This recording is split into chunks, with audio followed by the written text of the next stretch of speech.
Welcome to Hariprasad real estate YouTube channel.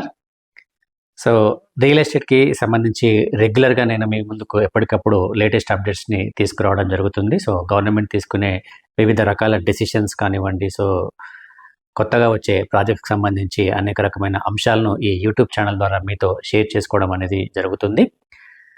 So ఇక్కడి నుంచి అంటే మీ నుంచి నాకు చాలా మంచి రెస్పాన్స్ రావడం జరిగింది. సో థ్యాంక్ యూ అండి, థ్యాంక్ యూ సో మచ్. అయితే ప్రజెంట్ మనకి వచ్చిన latest news and latest information ఏంటంటే హైదరాబాద్ డెవలప్మెంట్కి సంబంధించి. సో ఇక్కడ మనకి హైదరాబాద్కి సంబంధించి అదేవిధంగా నెక్స్ట్ మనకి ఏపీ క్యాపిటల్ అమరావతికి సంబంధించి సెంట్రల్ గవర్నమెంట్ దాంతోపాటు స్టేట్ గవర్నమెంట్ ఒక కీలకమైన డెసిషన్ తీసుకోవడం అనేది జరిగింది. సో మెయిన్గా మన ప్రజెంట్ ఉన్న తెలంగాణ ప్రభుత్వం ఏం చేస్తుందంటే సో ట్రాన్స్పోర్టేషన్ బేస్డ్ డెవలప్మెంట్ మీద ఎక్కువగా ఫోకస్ చేయడం అనేది జరిగింది. సో ఈ ట్రాన్స్పోర్టేషన్ బేస్డ్ డెవలప్మెంట్ మీద ఫోకస్ చేసి ఏమవుతుందంటే సో అనేక రకమైన ఇండస్ట్రీస్ కూడా రావడం జరుగుతుంది, దాంతోపాటు ఎంప్లాయ్మెంట్ కూడా పెరగడం జరుగుతుంది. సో కాబట్టి ఈ ట్రాన్స్పోర్టేషన్ బేస్డ్ డెవలప్మెంట్ మీద దృష్టి కేంద్రీకరించిన తెలంగాణ ప్రభుత్వం సో రీసెంట్గా ఒక డెసిషన్ కూడా తీసుకోవడం జరిగింది. అదే హైదరాబాద్ మరియు ఏపీ క్యాపిటల్ అమరావతికి సంబంధించి గతంలో ఆల్రెడీ ఒక ప్రపోజల్ రావడం జరిగింది. ఒక గ్రీన్ ఫీల్డ్ ఎక్స్ప్రెస్ హైవేని ఈ రెండు క్యాపిటల్స్ మధ్య తీసుకురావాలని ఒక నిర్ణయం తీసుకోవడం జరిగింది. అయితే రీసెంట్గా సెంట్రల్ గవర్నమెంట్ ఒక డెసిషన్ తీసుకుంది. సో అందులో భాగంగా ఏంటంటే సో మనకి తెలంగాణ అండ్ ఆంధ్రప్రదేశ్ విడిపోయినప్పుడు ఏపీ రీఆర్గనైజేషన్ యాక్ట్ని తీసుకురావడం జరిగింది. సో ఆంధ్రప్రదేశ్ పునర్విభజన చట్టం అని అంటారు. సో ఈ ఏపీ రీఆర్గనైజేషన్ యాక్ట్లో సో ఆంధ్రప్రదేశ్ మరియు తెలంగాణ మధ్య అనేక రకమైన అంశాలు అందులో ప్రతిపాదించడం జరిగింది. సో అందులో కొన్ని పెండింగ్లో ఉన్నాయండి. సో దానికి సంబంధించి so last week central home ministry శాఖ ఒక రివ్యూ మీటింగ్ని పెట్టడం జరిగింది. సో ఆ రివ్యూ మీటింగ్లో హైదరాబాద్ మరియు అమరావతికి మధ్య అనుసంధానం చేయబోయే ఒక గ్రీన్ ఫీల్డ్ ఎక్స్ప్రెస్ హైవే కారిడార్కి సంబంధించి కూడా ఒక డెసిషన్ తీసుకోవడం జరిగింది. సో అదేంటంటే హైదరాబాద్ మరియు ఏపీ క్యాపిటల్ అమరావతికి సంబంధించి సో ప్రజెంట్ ఈ రెండు క్యాపిటల్స్ని అనుసంధానం చేస్తూ ఒక గ్రీన్ ఫీల్డ్ ఎక్స్ప్రెస్ హైవే కారిడార్ని నిర్మించాలని సో సెంట్రల్ గవర్నమెంట్ డెసిషన్ తీసుకోవడం జరిగింది. సో దానికి గ్రీన్ సిగ్నల్ కూడా ఇవ్వడం జరిగింది. సో సెంట్రల్ గవర్నమెంట్కి సంబంధించి సో మనకి రోడ్డు రవాణా శాఖ ఉంటుంది. సో దానికి సంబంధించి ఒక డీటెయిల్డ్ ప్రాజెక్ట్ రిపోర్ట్ని కూడా ఇవ్వాల్సిందిగా కీలకమైన ఆదేశాలు కూడా జారీ చేయడం అనేది జరిగింది. సో ఇది ఒక లేటెస్ట్ అప్డేట్. అయితే సో ఇది మనకి రోడ్డుకి సంబంధించిన డెసిషన్, అంటే రోడ్ ట్రాన్స్పోర్టేషన్కి సంబంధించిన డెసిషన్.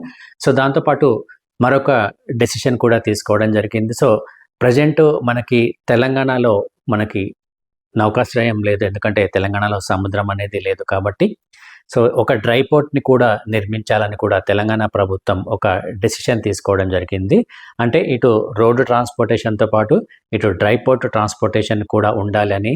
సో దీనివల్ల మనకి ఎక్స్పోర్ట్స్ ఇంపోర్ట్స్ చాలా ఫాస్ట్గా అయ్యే అవకాశం ఉంటుంది కాబట్టి సో ఈ డెసిషన్ తీసుకోవడం జరిగింది.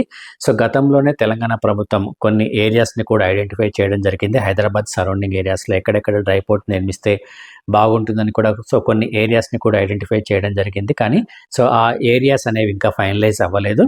అయితే ప్రజెంట్ ఇప్పుడు మనకి ఈ హైదరాబాద్కి మరియు అమరావతికి లింక్ చేయబోయే మెయిన్ హైవే ఏదైతే ఉందో ఈ హైవే విషయంలో కూడా తెలంగాణ ప్రభుత్వం ఒక చిన్న చేంజ్ తీసుకురావడం జరిగింది. సో అదేంటంటే సో ఇప్పుడు మనకి 4th సిటీ అని తెలంగాణ ప్రభుత్వం చాలా కీలకంగా భావిస్తుందో సో ఆ 4th సిటీ నుంచి సో అమరావతికి డైరెక్ట్గా ఒక ఎక్స్ప్రెస్ హైవేని నిర్మిస్తే బాగుంటుంది అని ఒక ఆలోచన తీసుకురావడం జరిగింది. సో దీనికి గల ప్రధానమైన కారణం ఏంటంటే సో ఆల్రెడీ మనకి హైదరాబాద్ మరియు విజయవాడకి ఒక నేషనల్ హైవే అనేది ఉంది. సో దానికి ప్యారలల్గా హైదరాబాద్ నుంచి కాకుండా సో నెక్స్ట్ మనకి ఫ్యూచర్ సిటీ ఏదైతే ఉందో సో ఆ ఫ్యూచర్ సిటీ నుంచి కనెక్టివిటీ కనుక పెంచితే బాగుంటుంది అని ఒక ఆలోచన తీసుకురావడం జరిగింది. సో దానికి సంబంధించి కూడా సర్వే కూడా తెలంగాణ గవర్నమెంట్ చేయాలని ఒక నిర్ణయం తీసుకోవడం జరిగింది. అంటే ఫ్యూచర్ సిటీ అంటే ఇప్పుడు మనకు నెక్స్ట్ శ్రీశైలం హైవేలో వచ్చే ఫ్యూచర్ సిటీ ఏదైతే ఉందో సో అక్కడ నుంచి డైరెక్ట్గా మనకి అమరావతి వరకు అంటే టువర్డ్స్ మనకి ఔటర్ రింగ్ రోడ్ నుంచి సో మళ్ళీ విజయవాడ హైవే నుంచి ప్యారలల్గా ఒక హైవేని కూడా తీసుకురావాలని కూడా సో డెసిషన్ తీసుకోవడం జరిగింది. సో దీనివల్ల ఏమవుతుందంటే సో ఈ ఫ్యూచర్ సిటీకి అదేవిధంగా హైదరాబాద్ సిటీకి దాంతోపాటు మనకి అమరావతి సిటీకి మధ్య ఒక ఇండస్ట్రియల్ కారిడార్గా డెవలప్మెంట్ అయ్యే అవకాశం అనేది ఉంటుంది. సో ఇది ఒక కీలకమైన అప్డేట్గా మనం చెప్పుకోవచ్చును.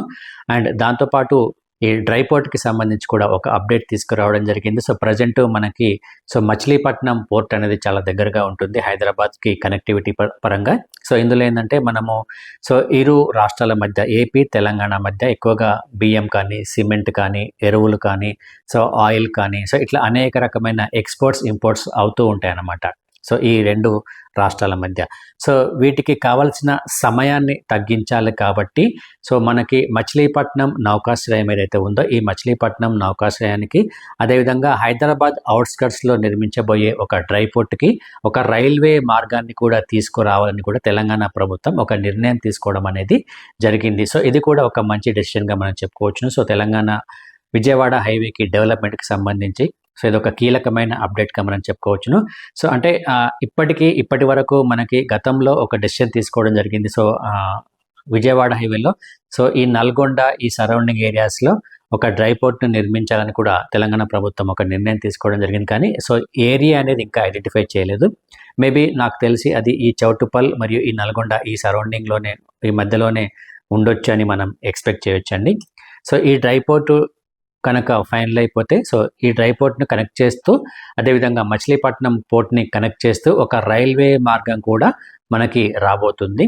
సో ఇది కూడా ఒక మంచి డెసిషన్గా మనం చెప్పుకోవచ్చండి. సో ఇదండి మనకి లేటెస్ట్గా హైదరాబాద్కి సంబంధించి అదేవిధంగా విజయవాడ హైవే అమరావతికి సంబంధించిన లేటెస్ట్ అప్డేట్స్ అండి.